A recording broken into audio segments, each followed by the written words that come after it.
Mereka mau ngerampok Royal Mint of Spain, Central Banknya Spain. Kita harus punya game plan yang matang jauh-jauh hari sebelum kita eksekusi. Itu you can beat the market. Apakah itu semua buat cuci otak kita, buat marketing, supaya passive investment tadi lebih laku? Hai guys, balik lagi di YouTube channel gue, Eric TJ. Kita lanjut ke season kedua, alias part kedua. Gue akan mulai dengan sebuah quote dari Gary Frigan yang masuk di Forbes tahun 2018. Apa yang terjadi kalau kita semua adalah passive investor? Nah, dia bilang gini, kalau semua passive investor, berarti gak bakal ada mekanisme untuk ngehitung nilai-nilai dari perusahaan berdasarkan bisnis ya. Karena orang-orang tadi tuh yang active investor itu gak ada yang ngitung nilai wajar. Jadi semuanya ikutin indeks aja. Akhirnya nggak ada saham yang salah harga menurut orang, meskipun saham itu salah harga gitu. Nah, jadi nilai dari suatu perusahaan itu nggak bakal bisa dihitung. Terus nanti ada orang yang sebut, oh seharusnya harga wajarnya segini nih. Itu jangan percaya, karena nanti bakalan ada trust issue untuk nilai-nilai dari apapun kalau ini terjadi. Nah, jadi apa benar kita tuh nggak bisa mengalahkan pasar atau beat the market? Of course, investor tuh beat the market all the time. Kita bisa lihat fund manager itu pun banyak yang beat the market. Warren Buffett sendiri juga beat the market. Tapi ini sangat sulit dilakukan. Kenapa? Karena cuman ada dua cara. Cuma ada dua cara yang bisa dilakukan untuk sukses sebagai active investor. Yang pertama, kalian harus punya insider info.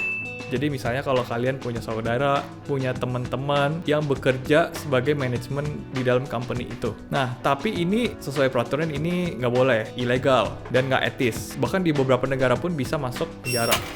Nah, kedua ini adalah market timing. Oke, kita bahas tentang market timing. Profesor dari Harvard, Robert Merton, dia nemuin Black-Scholes option pricing formula. Ya, itu buat option tapi buat saham juga. Nah, di tahun 1997 dia menangin Nobel di Economics. Apaan tuh pricing formula ini? Nah, jadi beliau ini breakdown formulanya ini. Jadi dia menghitung market timing dari option itu berdasarkan expired date-nya, variasi dari stock price-nya, terus time value of money.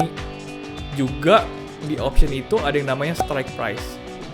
Nah, ini memang sulit dimengerti. Nah, intinya itu, kita tuh sebenarnya bisa loh hitung-hitung, kita bisa tahu kapan bagusnya masuk, kapan bagusnya keluar. Pokoknya ini tentang market timing, dan market timing itu terbukti ada. Pernah nggak kalian dengar tentang market efficient? Apaan tuh market efficient? Emangnya bensin mobil gitu efisien, hemat bahan bakar? Atau mesin gitu efisien, bisa produksi banyak? Nah, jadi efficient market hipotesis ini adalah awal penganutnya si passive investment ini. Jadi dia menemukan namanya Eugene Fama. Dia bilang kalau market itu efisien dalam memasukkan informasi ke dalam harganya. Ya contoh, laporan keuangan sebuah perusahaan keluar. Labanya jelek. Oh no. Lalu harga sahamnya langsung turun. Terus kalau misalnya ada perusahaan tambang juga, dia tiba-tiba ketemu nih satu lahan gede yang isinya banyak emas. Terus harga sahamnya langsung loncat. Apalagi sekarang harga emas tuh lagi mahal. Jadi ya asumsilah kalau orang-orang ini tuh semuanya pinter. Semuanya langsung mengambil informasi tadi, mengambil action yang menurut mereka rasional. Nah, kalau misal teorinya itu benar, kenapa market itu crash? Kenapa market itu mengalami panic? Kenapa market itu mengalami bubble? Contoh di tahun 1987, indeks Amerika itu, Dow Jones, itu bisa turun 22% dalam sehari tanpa ada alasan. October 19th, 1987, the Dow Jones Industrial Average plunged 508 points, the largest single-day drop in the history of the stock market.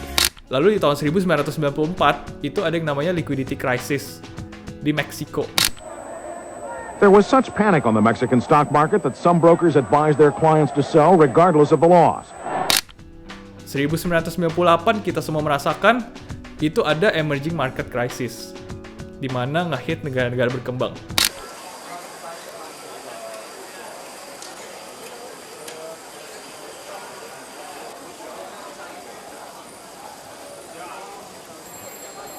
Belum lagi ada yang namanya bubbles. Di tahun 1999 itu ada bubble dari .com stocks. saham-saham teknologi waktu itu. Nah, di 2007 itu ada namanya subprime mortgage. Jadi orang-orang tuh bisa nyicil properti banyak sekaligus, tapi mereka nggak mampu bayar. Nah, 2017 itu ada bubble Bitcoin. Nah, kenapa itu semua bisa terjadi? Karena semua itu didasari oleh yang namanya greed atau wishful thinking. Jadi kayak istilahnya kayak orang rakus. Nah, itu semua nggak ada hubungannya sama efficient market tadi. Lalu kesimpulannya apa? Gue sendiri ini adalah active investor, di mana horizon gue beli dan jual saham di dalam 1 tahun itu bisa berkali-kali. Dan gue selalu pakai market timing.